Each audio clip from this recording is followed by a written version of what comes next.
Good afternoon, good evening, and good morning to you all from around the world joining us today in this webinar on community participation and climate adaptation.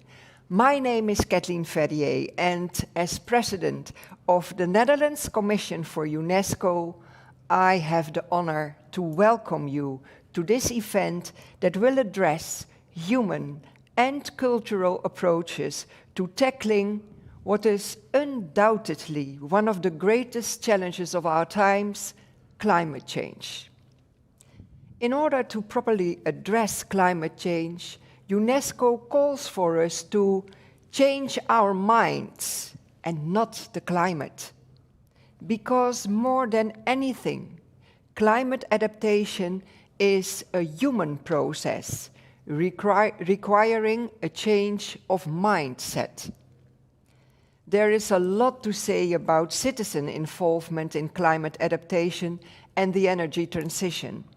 This past year, the media have increasingly reported about organized resistance from citizens and communities against the arrival of wind turbines or solar parks in their towns or regions.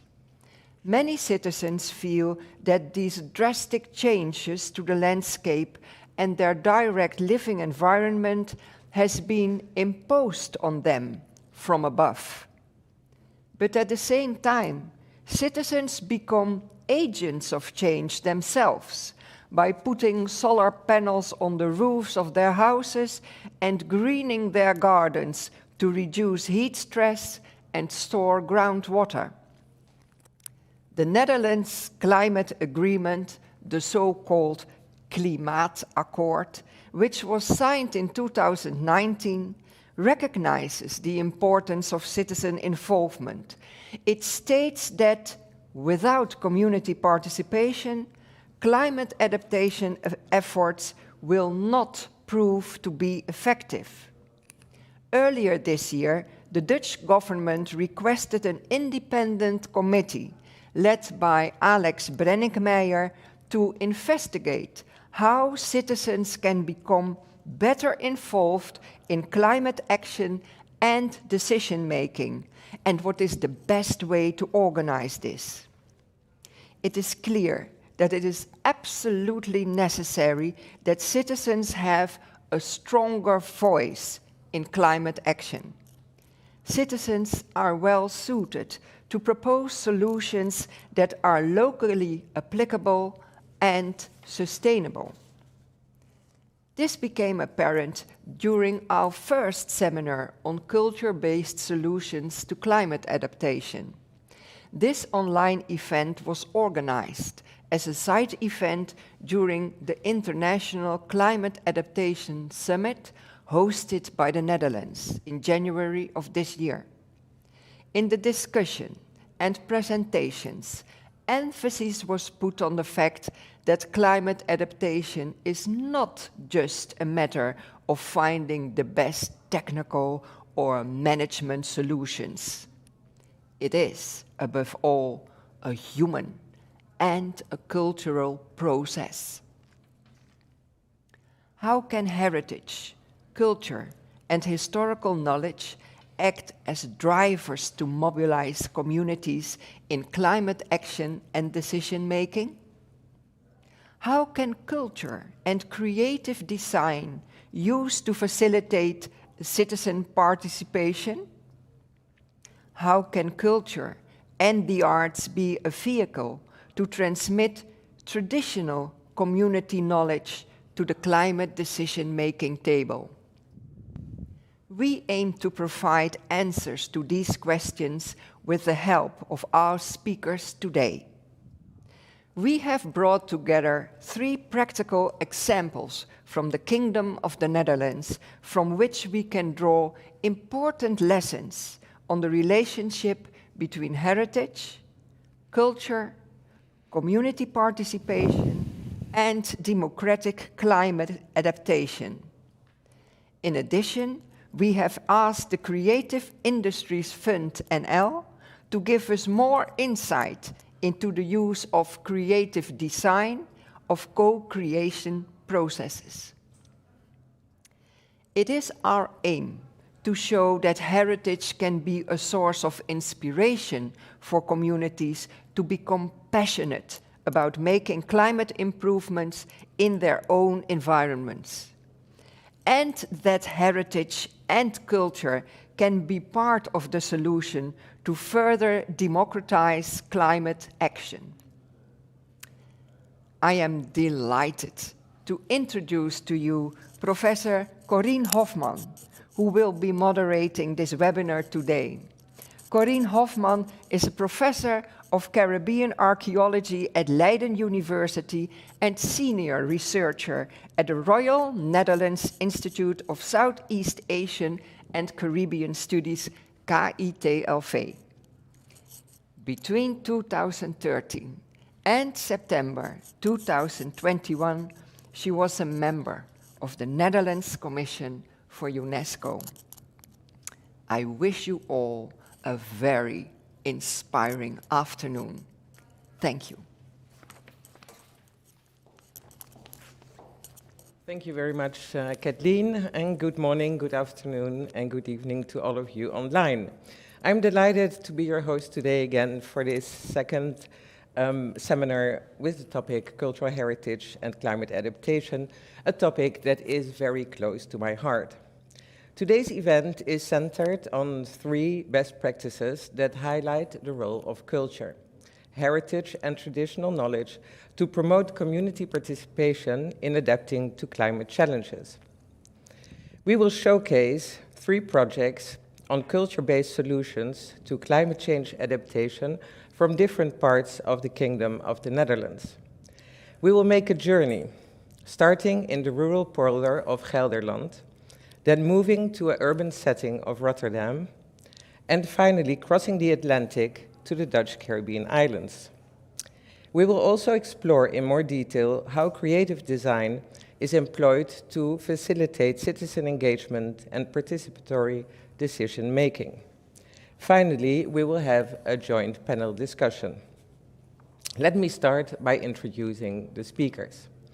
Hanneke Stanford from the project Nieuw Drassigland in Gelderland, Mercedes Leipold, presenting the case of Lab Rijeroord Plus, and Francio Guadalupe, presenting the islanders at the Helm project.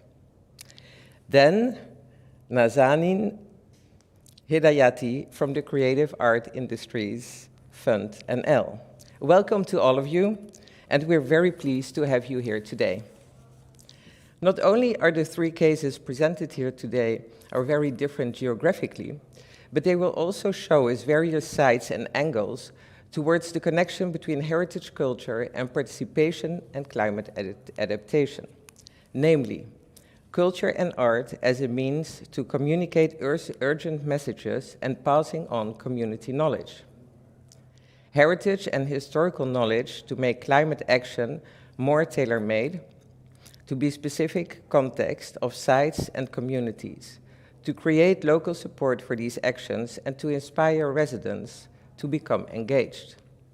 And third, creative design in which culture is used as the foundation to find creative solutions to mobilizing citizens to take part in climate action and to democratize climate decision-making. While these approaches may be different between the 3 locations that differ so much from one another, what they have in common is that in each, citizens are actively involved in climate adaptation and get in the driver's seat to make change happen. Before giving the floor to the speakers, I would like to make a few practical remarks. This event will be recorded and may be viewed afterwards. The event is also interactive.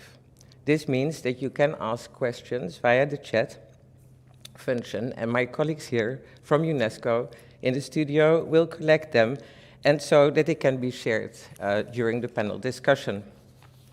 So now I would like to introduce the first speaker, Ms. Hanneke Stanford, who is an architectural designer and a facilitator of co-creation processes connected to the open kaart a design office for architecture, urban planning, and communication. She will tell us more about the project Nieuw Drassigland, where local authorities and the local community are working together to create a climate-resilient environment and using the historical qualities of the landscape, the water system, and the people are the source of inspiration. So thank you, and Hanneke, the floor is yours.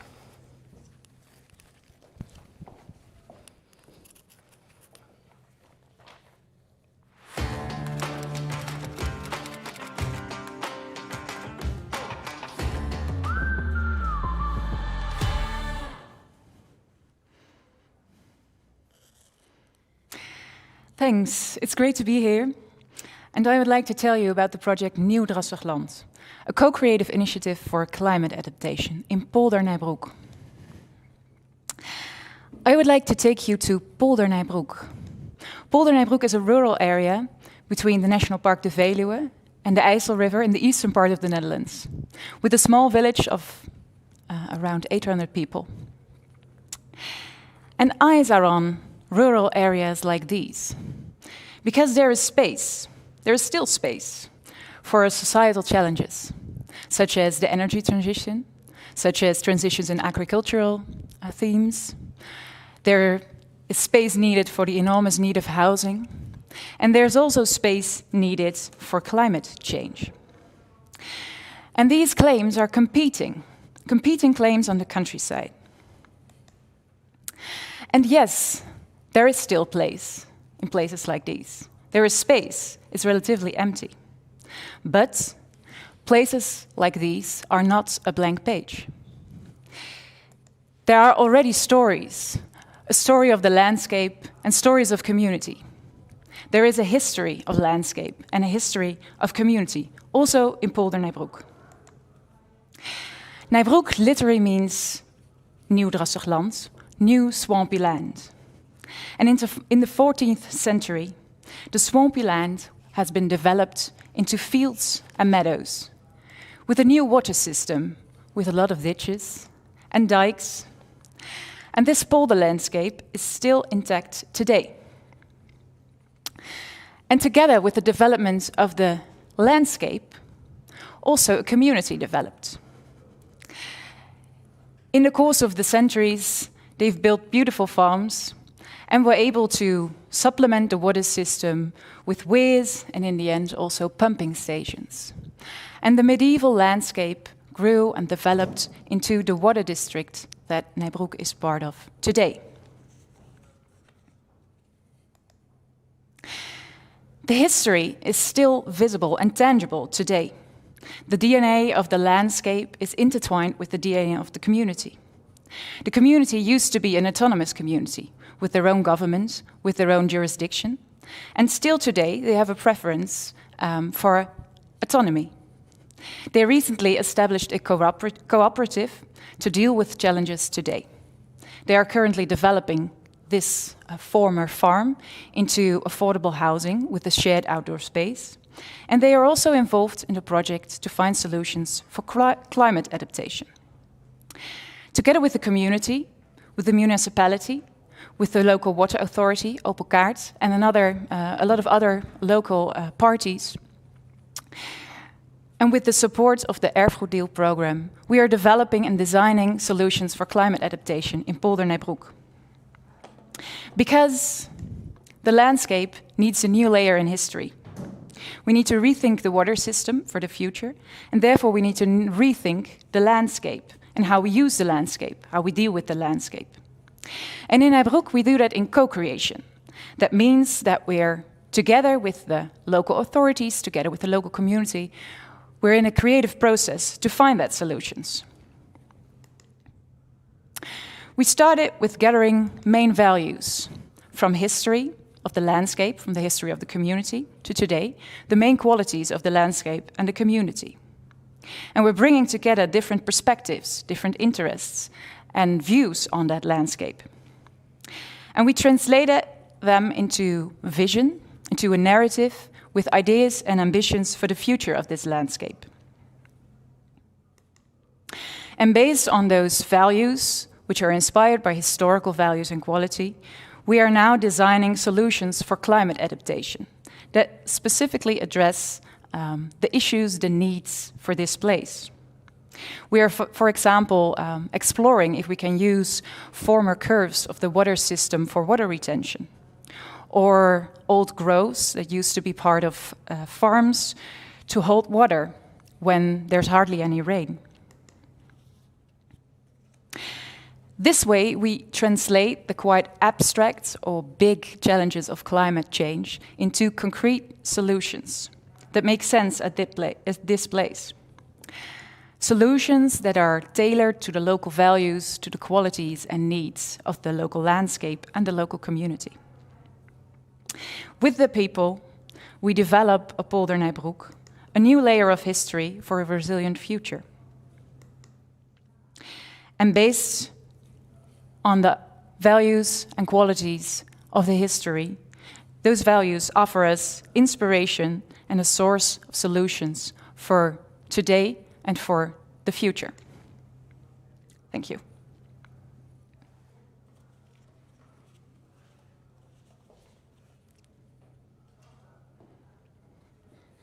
Thank you very much, Hanneke.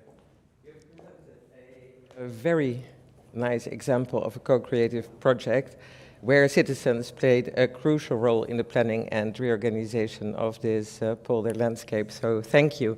Now we will go to from the rural environment to an urban one, and moving to the case of Rijeroord Plus in Rotterdam.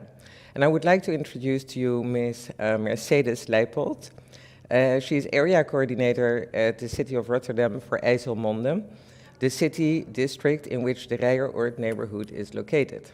The City of Rotterdam used creative design to engage the neighborhood community in finding new solutions to local challenges in the fields of energy transition and climate adaptation. Rijeroord Plus works as a local lab where there is room for exploring and experimenting with new methods. Mercedes, the floor is yours.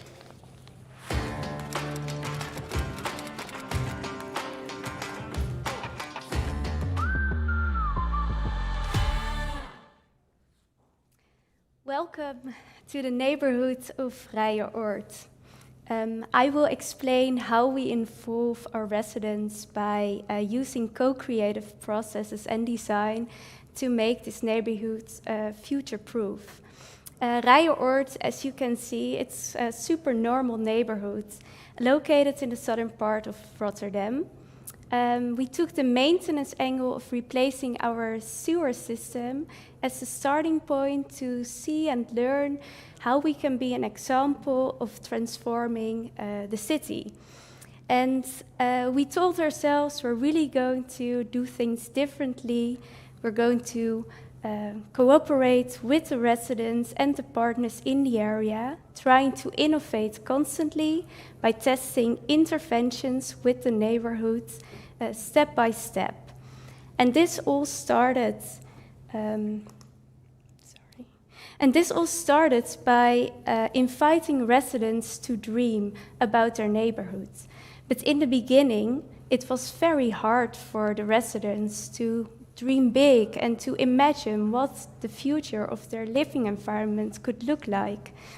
Dreaming from an empty page can be very hard to start with. So we discovered before we can actually make large changes, we have to start on a smaller scale. And we really have to make these challenges small in order to get community involvement.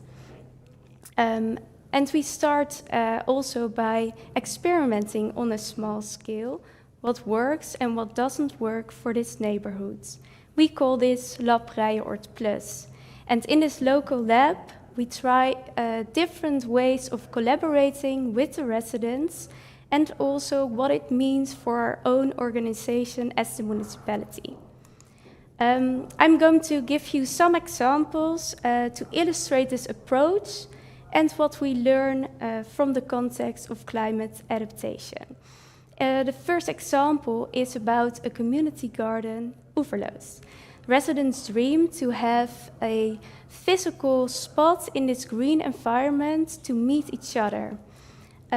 Gathering these dreams actually helps the municipality to understand what cultural values are important in Rijeoord and what is driving these people in this neighborhood.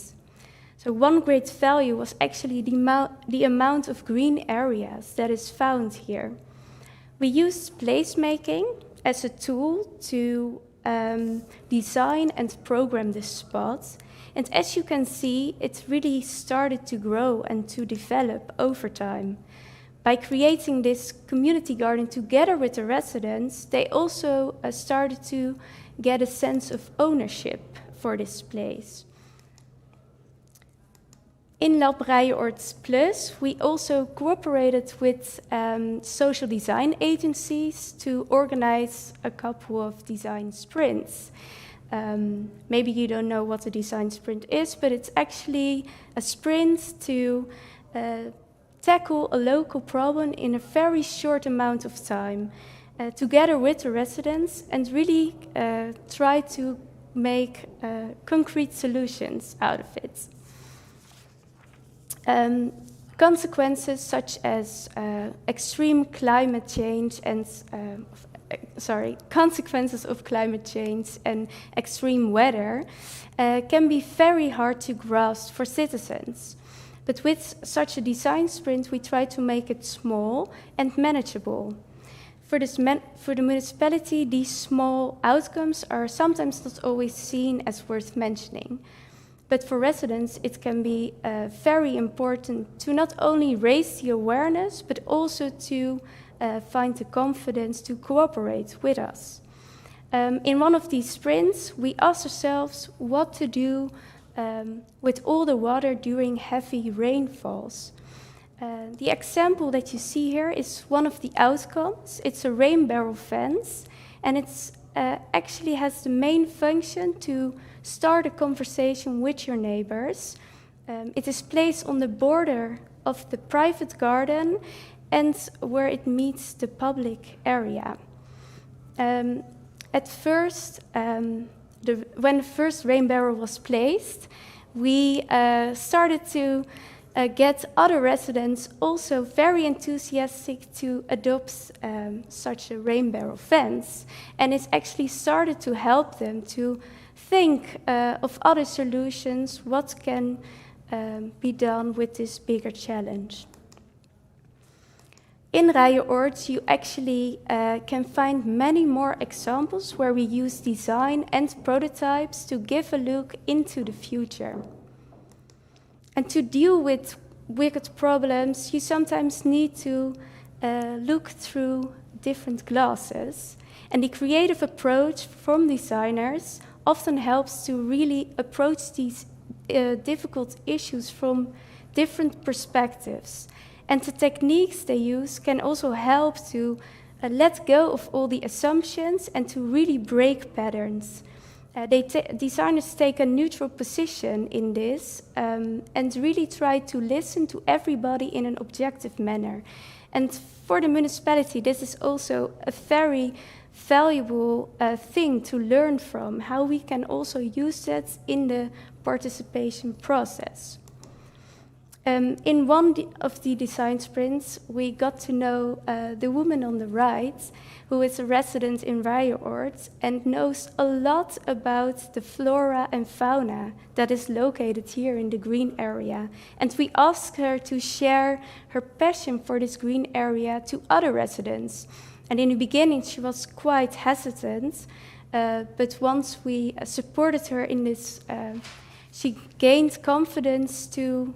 Here you see her presenting her own photo exhibition and telling her story.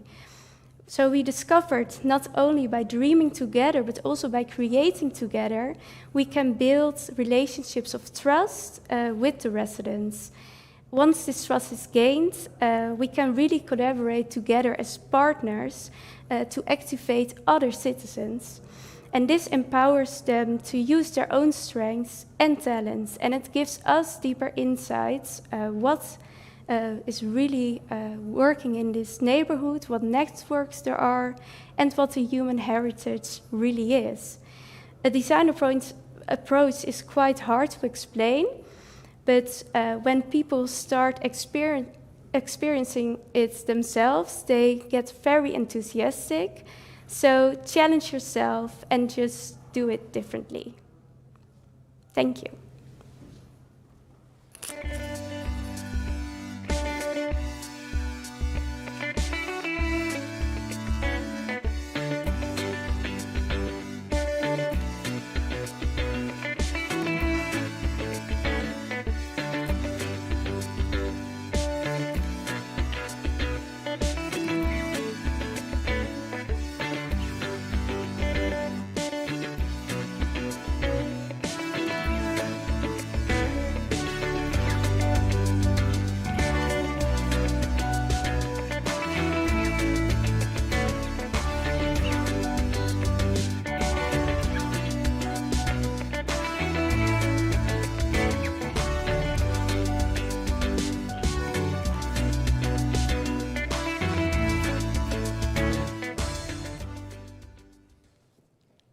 Thank you, Mercedes, for this wonderful presentation. It was very informative, especially that you explained the importance of the creative process in the interplay between the different stakeholders in creating awareness and ownerships of the problems at hand. Thank you very much.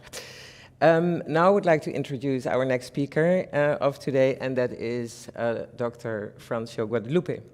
He's a cultural and social anthropologist and development sociologist affiliated with the University of Amsterdam, as well as the Royal Netherlands Institute of Southeast Asian and Caribbean Studies, the KITLV. He's also the chair of the NWO-funded project Islands at the Helm, in which co-creation and community engagement are at the core for finding solutions to social adaptation to climate challenges in the Caribbean islands of the Kingdom. The research project offers scientists and policymakers long-term social perspectives on cultural heritage from the 6 Dutch Caribbean islands. And in this inclusive approach, the visual and performing arts play a special role to pass on knowledge practices and to enhance community resilience. Francio, please go ahead with your presentation.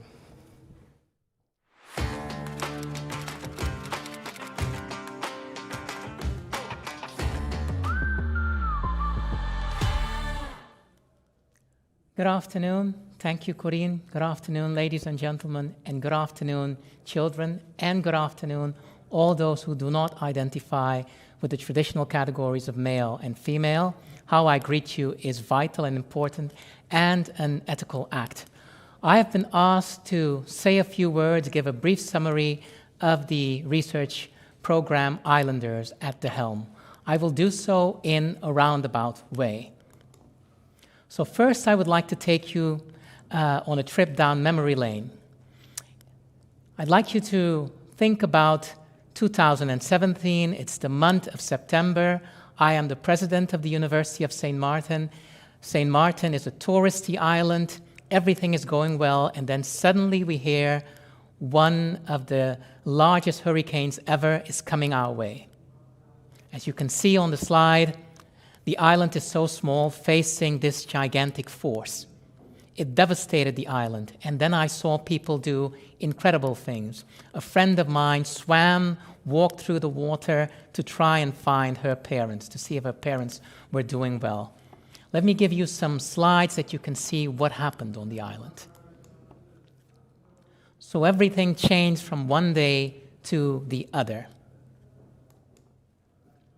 I'm going to give you a video fragment so you can get a taste, a visceral feel of what a hurricane does on these islands. Une catastrophe, quoi. Il est complètement détruit, on n'a plus rien.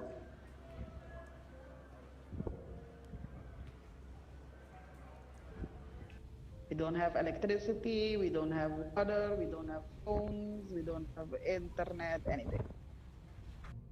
There is a lot of damage. People are crying on the streets, they don't have nowhere to go. There were places where there were houses and now there is nothing. Not even a piece of wood, nothing. L'eau est soulevée de la mer, mélangée à la pluie, c'est comme s'il y avait un brouillard énorme. Et là, le matin, quand ça a commencé à s'éclaircir, vers 6 heures du matin, là, on a vu que ça a été beaucoup détruit. Je ne sais pas dans combien d'années on pourra espérer que Saint-Martin se relève d'une catastrophe comme celle-là. C'est de la folie. De la folie, il n'y a plus rien.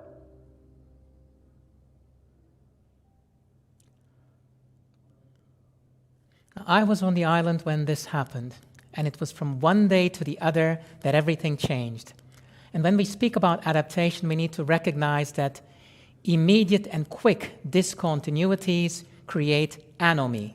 Anomie is simply a fancy word that means a loss of norms, maxims, and values.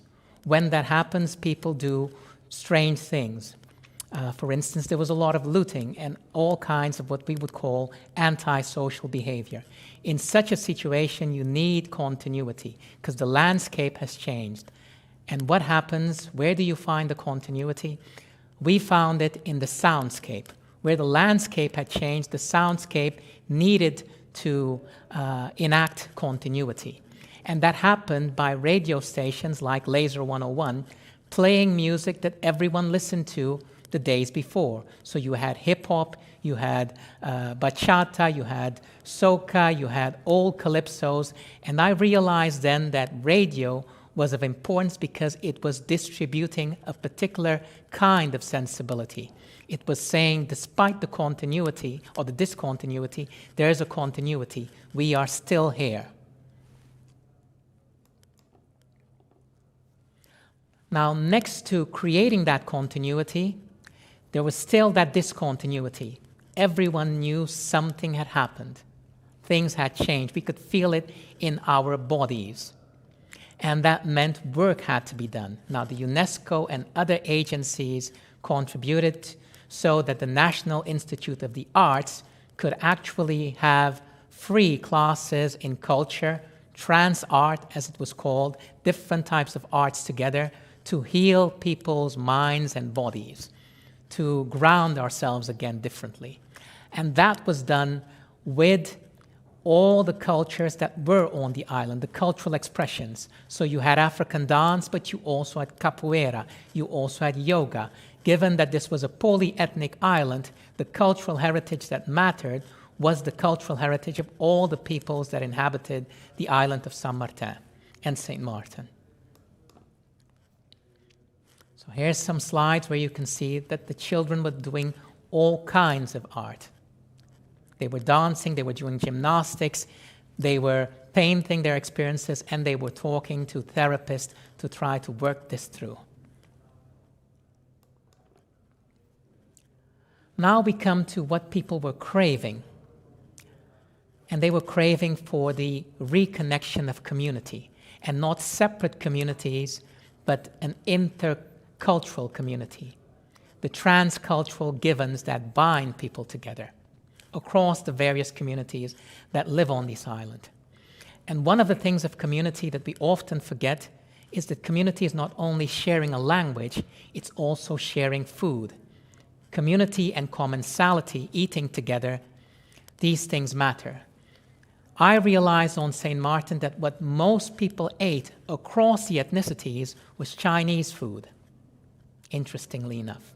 Chinese food was the food for all the communities. And it was at the Chinese restaurants that people met again and they started to discuss what had happened. Next to the Chinese food, there was also that people went and said, we have to start farming again. Spaceless Gardens of Denisio Wyatt was such a person who pushed the idea of growing your food, growing healthy food. And when I took the time to focus on what I saw, that people forget that Chinese food is vital in the Caribbean, I recognized something that was right there in front of me. When we looked at what happened and the help that was given, it was the diaspora in other parts of the Kingdom of the Netherlands, many in the Netherlands, and many of them were gathering at Chinese or Caribbean restaurants. And these restaurants merge the different types of food.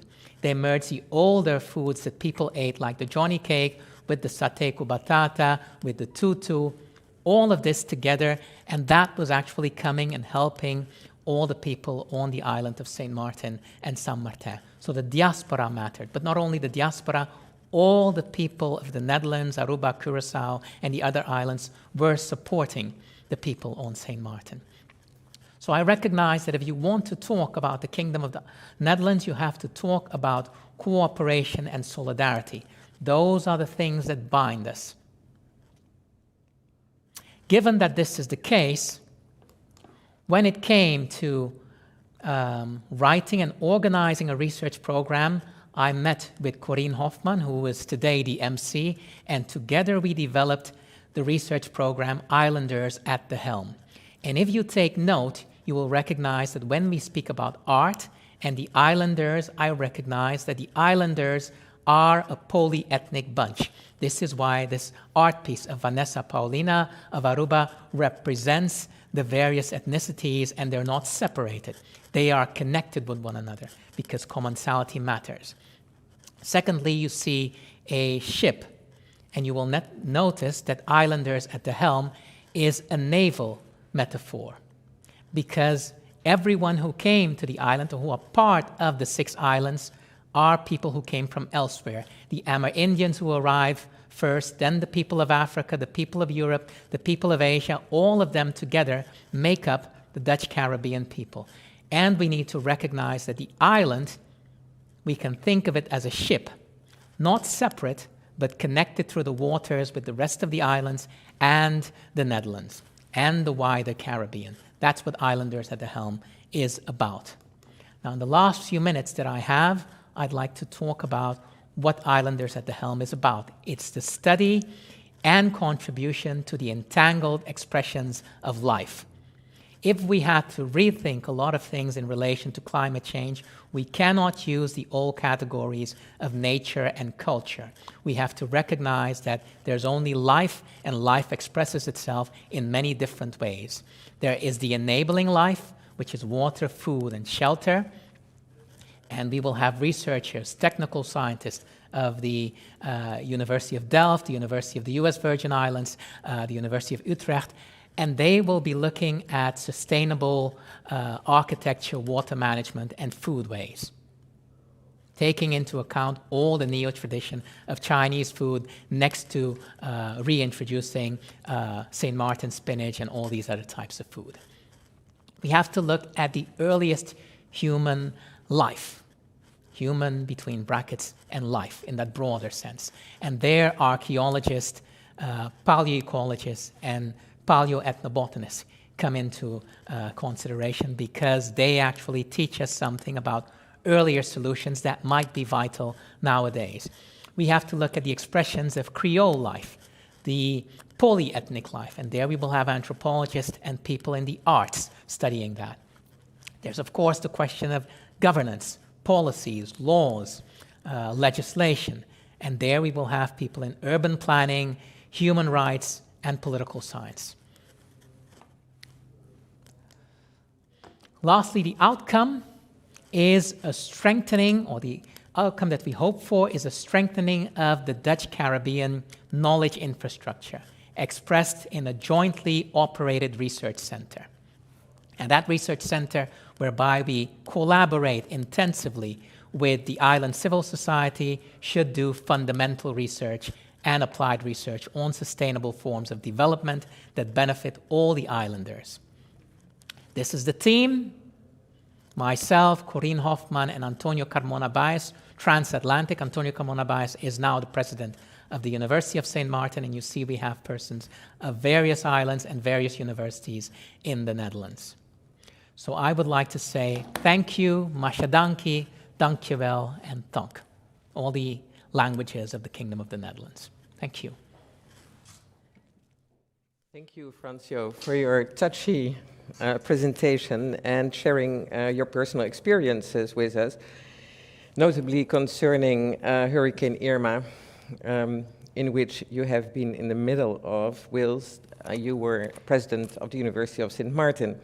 And these experiences undoubtedly have been the incentive for you to start the Islands at the Helm project, of which I'm very happy to be part of as well. And of course, we will hope to share much more of this project with you in the coming 5 years. So I would like to thank Hanneke, Mercedes, and Francio, who all three showed us how culture and heritage can be used in many ways to stimulate community participation and to raise awareness on the urgency of climate threats and to involve citizens in climate action and climate decision making. So before we go to the panel discussion, we would like to zoom in to the specific role that creative design can play in community engagement and in finding solutions to climate change challenges. And for this, we have invited Ms. Nazanin Hidayati, who is the coordinator of the action program Spatial Design at the Creative Industries Fund Netherlands. And she will tell us more about the co-creation processes and their benefits. So please, Nazanin, welcome.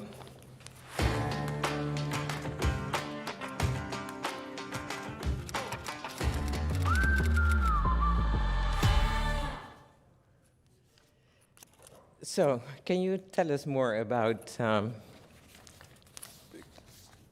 Creative Industries Fund NL?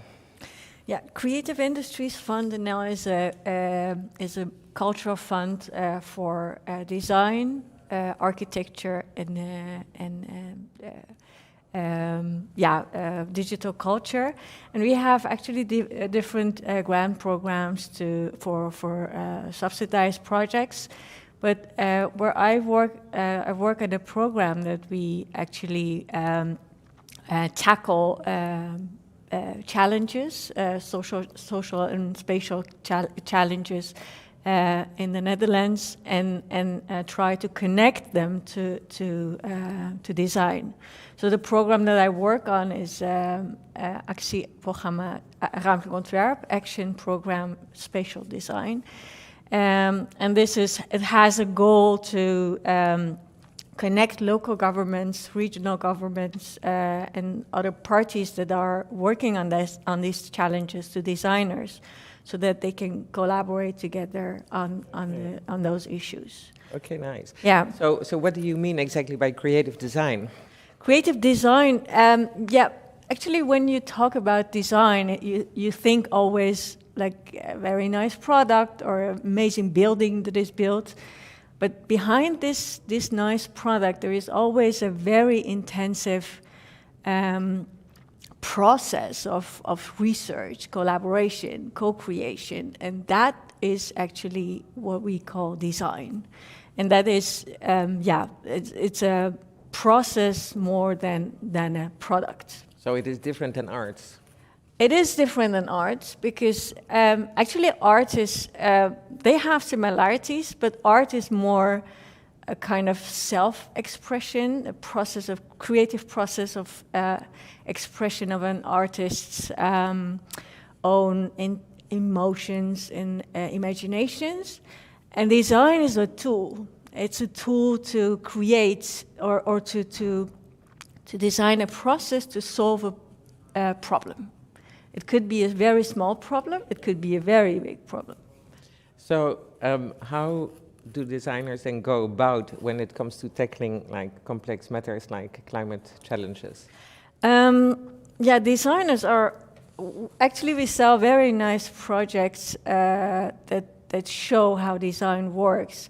But interesting to know that designers are very good in visualizing the challenge, so that we can understand the complexity of this challenge, for example, climate challenges, and they can what they are very good is the mapping different perspectives, like they can bring all these perspectives from government, citizens, local entrepreneurs, corporations.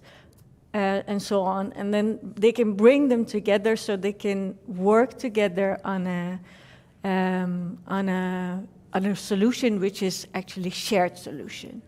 And what they're good at is they reframe the challenge. So there's all these participants can find a way to contribute on this shared solution. Okay, and so can you say something about at what time in the process do you involve all these different stakeholders? I believe that it's very important to bring from the beginning of this process that you need all these perspectives from the beginning. Otherwise, if you start to work with designers at the end, then you don't bring all these perspectives together. So it's very important that this integral, how do you call it? Sorry, yes, holistic approach to start with it totally from the beginning. So it's really when you start to formulate questions also. Yeah. Actually, designers can help also to formulate the question, but then reformulate it, so everybody can understand and find a way to get an answer. And what kind of problems do you foresee when the community, for example, is not included in this process? I think it would be that the solution will be very one-sided. So it's only from the perspective of the government or from the perspective of a developer. But what design do is actually to put the perspective of the user in the center, so that everybody focus on that, so that you find the result which is shared. Yeah. Okay. And so, what are you the most proud of in your work? It's very interesting what I see, like in Rijeoord. It's you have this community and you have the local government that try to come together to find solution together. So this is a movement that is like going on in the Netherlands, but it's also very global. And I'm very proud to be part of this movement, because it is needed to bring top down and bottom up together. So when did you start to work like this, in fact? Yeah, I'm an architect, so I worked in some offices, and then after 10 years ago I started at Stimuleringsfonds, Creative Industries Fund, NL. And then you realize that this connection between government and citizens is always, in the beginning it was always a clash, you know. And they talk about you and us and you and us, and now you see that this you and us are coming together and finding each other and finding a way to, collaborate. So you really see, in fact, that the change has occurred. Yeah, sure. By a different approach, by taking a different approach. Sure. That's really interesting. Okay, I think we can start the panel discussion. So I would like to invite you all to the table.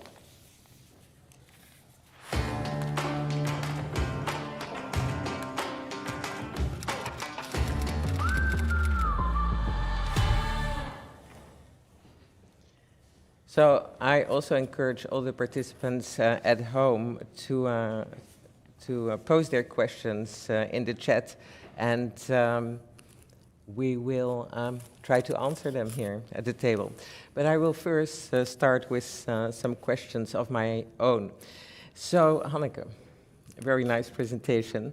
I would like to ask you, what makes heritage, culture, history, or creative design useful in your approach to climate adaptation? Yes, you mentioned two things, heritage and creative design, and we indeed combine them.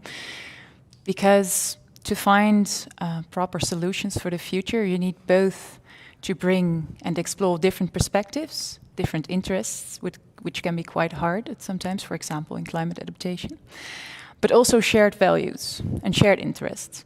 So heritage helps to inspire and to elicit the shared values.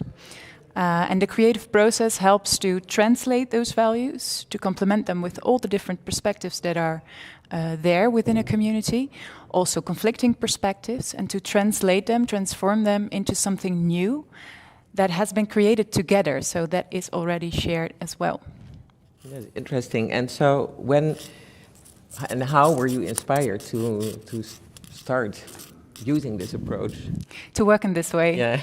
I am trained as an architect, and already during my studies I felt a bit uncomfortable by just designing buildings for myself, and I was questioning, who am I learning all these skills for? And that started the search, and I found the co-creative process and found the strength or the power that a creative process can have to do much more than just creating a nice design. And so how are you reacting on her project?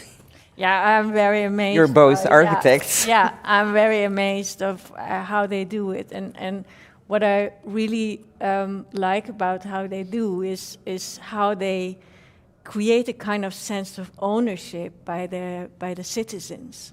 Yeah, like that this process is not only for from the government or from the developer. It's something that all these participants work together on an equal level. Yeah, so from fantastic. that level, they work together, and it's not like top down or bottom up. And then it creates a kind of sense of ownership with every participant. Yeah. França, why do you think that community participation is crucial in your project, but also in climate adaptation issues in general? Because I think there are many ways of knowing. There's lots of knowledge, practices that we have to take on board for something to really stick. So which means the idea that the researcher is the expert is passé. The researcher has particular kinds of expertise, but the people on the ground also have expertise. And if you want something to stick, you actually need to bring these various kinds of knowing together, and then in the artistic realm you call it co-creation, but when you're building something materially you call it co-production, and cooperation is also another part of it because you're working together. So I think these things have to go together. I recognize that in the European realm it's called co-creation. When you're in the US you call it co-production, and in the Caribbean we just call it cooperation or jollification, the jolliness of working together. Yeah. But also to create a sense of ownership. Is that what you're feeling as well? I mean, create a sense of ownership, correct, and create a sense that we are in each other, that we are entangled, that we're connected, that there's a braided solidarity and a braided identity that we share. So it's ownership and that notion that we share something in common. The earth is our commons. The fact that we are facing climate change, that's a realization that we share something in common. We don't own it, we share it in common. Yeah, that's interesting. So, Mercedes, how do you think citizen participation can be stimulated? Well, it starts by having an accessible conversation and really to speak each other's language and don't speak in all the jargon. And that is really needed to actually help to build relationships. And just start by talking and listening and really be present in a neighborhood. Yeah, I think that's the starting point, how you can build that trust to cooperate or co-collaborate. Yeah. But how do you make sure then that everybody, I mean, is at the same level and has a similar sort of stake into this process? Yeah, I think that's a big challenge, but that's also why we try to use different forms of, co-creative processes to help find this mutual understanding of each other. What do we mean with this problem, and do we have the same perspective on it? That can be really, supported by the use of design or art. and try to use all different types of participation methods so that you also broaden your group of residents that you try to involve. Yeah, because Fransjo, you're at the beginning of the project. So how do you think that you're going to do this? How am I going to do this? There are lots of civil associations and other kinds of organizations in civil society. One of the things we've already done is we've had meetings with various, the word nowadays is stakeholders, various of these NGOs that are busy actually on the islands, the NGOs of the 6 various islands and some NGOs in the diaspora. We've conversed with them, we've said to co-create something, we cannot say we know what the issue is. There's a matter of concern that we all share. The fact that these islands are not fully prepared for the changes in the climate. Since this is our matter of concern, what can you add to it? What things can we actually take on board? So in all the steps in the research process and the research design, we are involving the various stakeholders. We recognize that there are some stakeholders who are not organized in NGOs. These are people who are organized differently. We also have to give them a voice and speak to them, and we'll do so in other ways. We recognize that people have spiritual understandings, so which means we need to take into account the churches, the mosque, and the Hindu temples and so forth that are on the island. They too must be part of this process, so that we recognize the cultural logic, which is of cultural heritage, the spiritual logic, the political logic, and the social logics. Interesting. And Mercedes, I have a question for you again, and maybe also Hanneke, maybe you can see who wants to answer this. So what were the problems that you encounter with regard to including citizens in decision-making processes, for example? I think for us, it's sometimes difficult to really, involve all the citizens you want to try to reach. And what we try to do in Rijen Oord, for instance, we have a lot of physical objects in the public space, and we use QR codes. But that is not QR codes to get more information, but that's not always inclusive for everybody. So you also need to find different ways, and sometimes you need to go back to hand out paper information, flyers, to really involve them in that way. So it's quite difficult. It's still a big challenge how to involve everyone. And and you? Well, I recognize that issue. Another issue might be that the reality of, for example, governments or official institutions does not match the reality of citizens. So the perception of problems or matters of concern can be quite different. So in the beginning, there's always a challenge to find the right language, to find the right perspective on a problem, and to try to really create a understanding of each other's perspective and translate also the matters of concern into concerns that are that mean something to the people as well. Yeah. No, absolutely. Well, that's exactly where I wanted to get to that relation between government and especially when community. you think about climate change, you have to translate it to the daily perspectives of the locals. How do you translate that so that it's also into their... Do you think that heritage and culture, traditional knowledge, this is open, you can also answer Fransjo and Nazanin. Do you think that a heritage, culture and local knowledge, for example, strengthen local community sort of resilience to climate change challenges? Is it important? I think so, yes. Yeah? Yeah. I definitely think it's important. Heritage is, of course, inheritance. It's the inheritance of a people. And they have to do something with that inheritance. That's their wealth. And therefore, I believe that the various ways in which people... We were on Aruba in a meeting, consulting and talking with various persons who had a stake in climate change. And we recognized that Aruba actually experienced a hurricane category 1. The hurricane I showed you was category 5+. If Aruba experienced a hurricane category 1, Aruba, Curacao, St. Martin, it would be flattened. The only houses that would not be flattened there were the houses that were built by the people from the Windward Islands. They were built differently.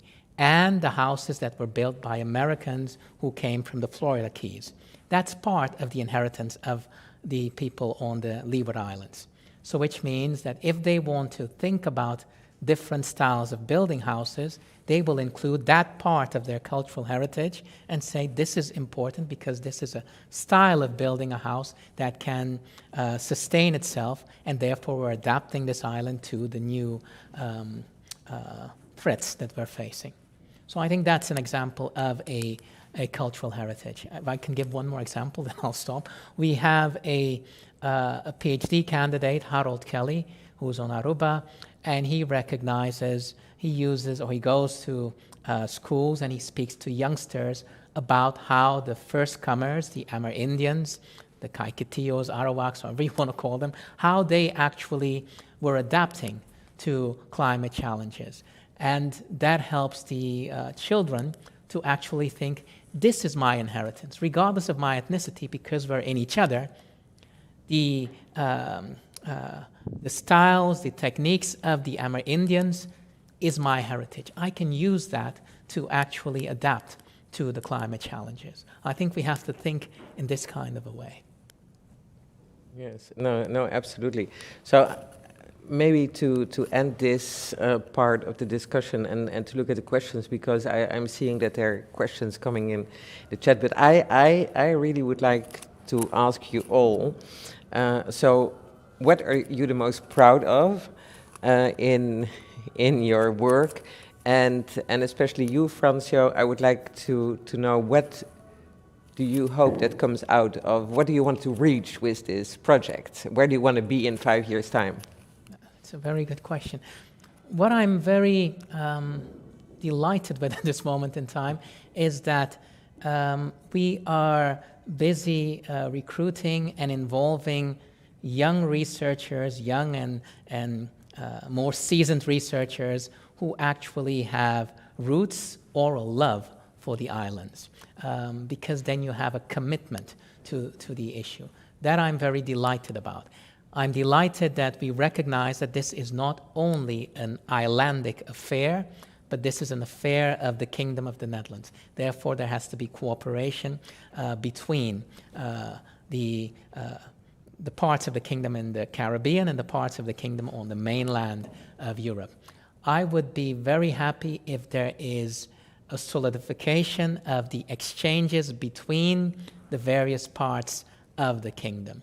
I would be very happy if we recognize and can think that what the Caribbean is facing and what the Netherlands is facing, because in the end, this is called a paiba, it's under the sea level, that these things are connected and that this can be the way we forge our solidarities and our forms of cooperation, because we have a shared citizenship.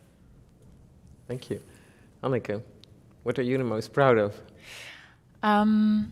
Well, I am very happy when I see that our work is activating people, so that when we leave, they have all the tools to go on with their story, because in the end, it's their story. And yeah, I'm very happy, and also I feel very thankful when I see when that happens. Yeah. But how? I mean, how can you make sure that it is sustainable? No guarantees, of course, but in our methods, we always focus on not on a nice design, but does it help the people to take up their own issues, to create their own solutions, because often in the design phase or in the exploration phase, that's not the time when the real solutions are being realized. So it needs to be yeah, it needs to be. In other ways, it's just an experience on paper. So it's very important to do that, and we try to focus on that with our methods. Do you have any thoughts on that, Mercedes? Yeah, I think it's also very important to not only focus on the final solution, but really on the process and how it can empower citizens to take matters in their own hands. Yeah, that is the biggest challenge. So how do you go about that? I think there is also a very big challenge for the governments because they have to start this participation. But what I want to say is let's not talk about participation as if it is something that you have to do, because there are so many bottom-up initiatives in the country that are going well, and try to participate in that movement too as a government, so that it's not always that the citizen has to participate, it's also the other way around. Of course. So this is, try to reach the initiatives that are going on, and they are very powerful, and make sure that they can grow. Can grow, yeah. Let me look at the questions here, because we have a lot of questions, which I will not be able to pose all to you. But let's see, for Mercedes here. Are there specific qualities of the built environment in Rijeroord that are being used to make the neighborhood more climate adaptive? Yes, if you look at the neighborhoods, there are some green areas that are very present in the neighborhoods. And we also want to maintain this green area, and we're actually working on a project right now to use a part of the green area to collect water and to hold the water in times of drought. So it's also a way where we try to really see the value in this green area and to use it and to keep it and not to build it with buildings, but really to use it for this climate adaptation challenge.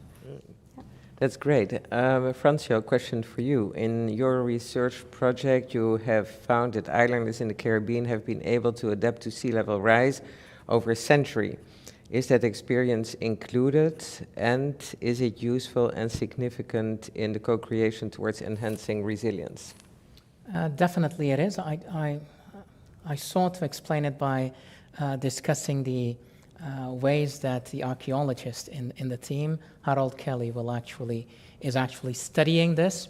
One of the things that people really eat a lot on the Leeward Islands is called maishichiki. It's a kind of corn. That corn came about 8,000 years ago with the first comers, the Amerindians, to the island. That's a corn that is adapted to the environment. It's different than how it used to be in Mexico. That, to me, is something that has to be taken on board. Another thing is the tacit knowledge. That's things that you don't know that you know, but you can do. We have a postdoctoral researcher, Charissa Granger, who is partially also at the University of the West Indies, so it shows that broader connection. Her method is to perform with people, create performance pieces with the persons you're talking to. So you're not having conversations about how we're going to do it together, you're performing an understanding together so that all of us become more enlightened through that collective performance. That's a different way of bringing in the older modes of adaptation that you learned from your great-great-grandmother that you don't even know, but it's in particular ways that you do particular things.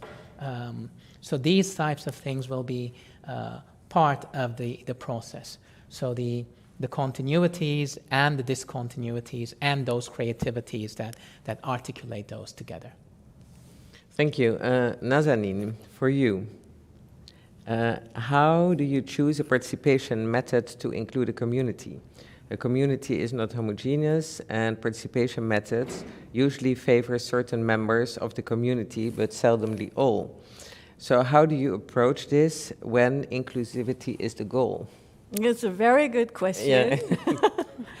And actually, designers has a lot of methods. I can talk about methods, and it's very important to see what the community is.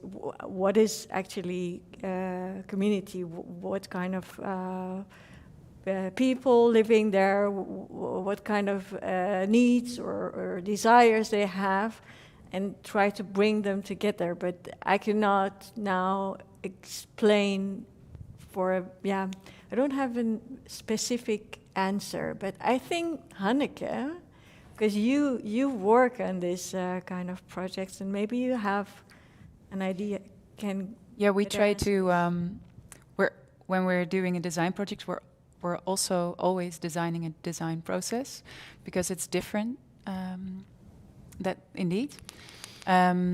And for us, it's very important, what's the question? So what space is there for impact for the citizens? And sometimes there's just a little space because they're faced with major challenges in their neighborhood, for example, and you try to use that space as best as possible. But that means another method than, for example, in the Polder-Nijbroek, where the people can take matter at their own hand and actually, before policy is going to say them what to do, they're thinking about it themselves. So that requires different methods. So it's depending on the question and the possible impact. But what strikes me is that you talk about community as if it is one homogeneous group. And I mean, how are you sure that you have this multivocality in your community? Yeah, that's always a big challenge, because you don't know what you don't know. So you have to be aware that there are blind spots, and you have to make a lot of effort as much as possible to do that. But in practice, it's often not possible to do that in the perfect way. That's true, I have to say that. But you try to do that as best as possible by, in the first hand, to me, it's very important to build a relationship and to see in what way do you express yourself? Do you like to express yourself? What way can we include that types of expression in the process? And on the other hand, when it's hard to get to know the people, you try to use diverse ways of getting in touch, of ways of communication, to be able to serve different types of people. Yes, yes. Sometimes there is in one neighborhood, there is one person that knows everyone, and you have to get that person. To get to. You always try to look. You were mentioning that as well. What is already there? So who knows who, and which organizations are already active there, and try to make use of that. Interesting. I have another question, I think, for you, Hanneke, from Jet Bakels, and she asks, perhaps you could be a bit more concrete about the tailor-made solutions that are found and maintained. Yeah. We're in the middle of the process, so we're still designing with the people, and we are having another a meeting next Monday. But now we are thinking of, for example, using the former curves of the water system, which had been transformed into a straight line after the years, but using the curves again for biodiversity, for water retention, and so on. So use the natural water system for solutions for today. Another example are groves or little forests, which used to be part of a farm for harvesting wood on the lower places of the land, which are not very useful for other products. And now they can have a new function for example, holding water when there's hardly any rain. So we're trying to find historical clues to give them a new function for the challenges of today. Interesting. Francio, in continuation of this, can you give some examples of traditional knowledge practices that you might think of? I mean, you were talking about, for example, Dionisio Wyatt and his agricultural gardens. So can you explain a bit how that works? Benicio Wyatt he's many things. He's an intellectual. He's an agriculturalist. He's a publisher. He's a person who thinks with his hands by actually working the ground. He has a community garden called Spaceless Gardens, where what he does is he says, people in the community, come, let's plant together. Let's work the land together. And in working the land together, they can have conversations about how do you create better social cohesion. And they also learn about the different types of fruits and vegetables that grew on St. Martin in the past and that are that you can use nowadays. One of the things that I think is vital, and in the conversations we will have with Benicio Wyatt, is with the TU Delft and the University of St. Martin. There is a collective course that's already being developed and it's taking place, in which students in Delft are being partially taught by professors and Benicio Wyatt from St. Martin, and they're learning about this, and they will then go to St. Martin, hopefully, and develop the architectural plans to try to create a community center there. And that's one of the things, next to a myriad of other types of things, such as St. Martin is a very hilly island, and one of the things I learned is that people grew, and that's where the commons come in. It's not ownership, we share it. People grew fruits on the slopes.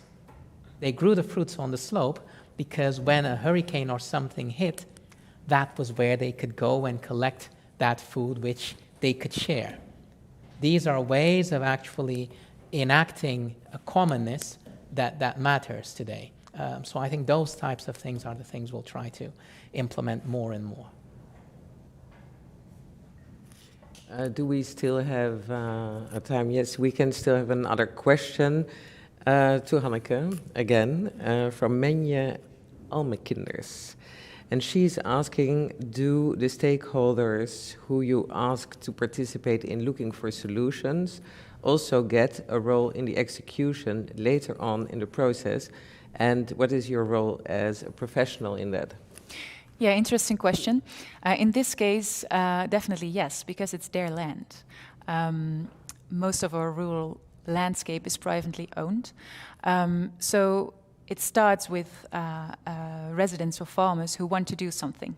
If they don't want to, they don't have to, in most of the cases. So yes, we try to find people who want to work with us, who are open to these kinds of solutions, who want to do something, either having land or not owning land. We try to find, if you want to be involved, we always try to find a meaningful way to be involved. Of course, it will be a step-by-step development because climate adaptation needs a lot of different measures in the landscape, so it will be step by step. So we're working with different stakeholders. And in this stage, we try to make a coherent story for that so that people can be inspired by that, and we will find a few examples to start with. And we try to collect the knowledge from that and give that back to the people so that they are able to develop it further themselves together with the local authorities. So it's doing it and also learning from doing it to be able to do it more. Yeah. I have an interesting question here, and maybe that is the last question that we're going to, that is, in my time of, and it's a question for all of you, so that's a good ending. In my time, a study of my study in architecture, there was also a movement of inclusion of the community. And a professor said, inspraak zonder inzicht leidt tot uitspraak zonder inzicht. Uitspraak zonder uitzicht. How do you interpret this in this time of inclusion? It's interesting. So, inspraak zonder inzicht leidt tot uitspraak zonder uitzicht. Who would like Yeah. to go to this? This is a difficult one, so maybe we leave it at that. Yeah. It's a reflection for all of Yeah. for all of us. So, and Well, maybe I can add something about that, Yeah. because this is about a mutual relationship when you're doing this. So when you don't have the same, you don't need the same expertise, of course, because you want to learn from each other, but you need the same level, certain level of information to be able to make informed decisions together. And you take also residents serious if you give them some information, of course, in an accessible way, that they are able to have insight in the choices that have to be made. So I think it's indeed an important aspect of co-creation to share also the insights and the information. yeah, it's a matter of knowledge exchange. Yes. Okay, well, I think we have come to an end. So I would like to thank you all, because I think it was fantastic. Your presentations were fantastic. Our discussion was very interesting here. And of course, I would like to thank you all who have attended this online event, and to those who have posted their questions in the chat. And I also would like to thank the technical personnel, the technical support here, and staff in the studio. And foremost, I would like to thank the Bureau of UNESCO, of the Netherlands Commission for UNESCO, for the organization of this second webinar on cultural heritage and climate adaptation. So, what lessons can we draw from the presentations and our discussions today? What role do we see for UNESCO to give more substance to its own tagline, changing minds, not the climate? What are the next steps in our program on cultural-based solutions to climate adaptation? And last but not least, how can you stay involved? Answers to these questions can be found in our closing slideshow. Please stay tuned, and for now, I would like to thank you once more for your presence and active participation. Thank you all. Thank you. Thank you.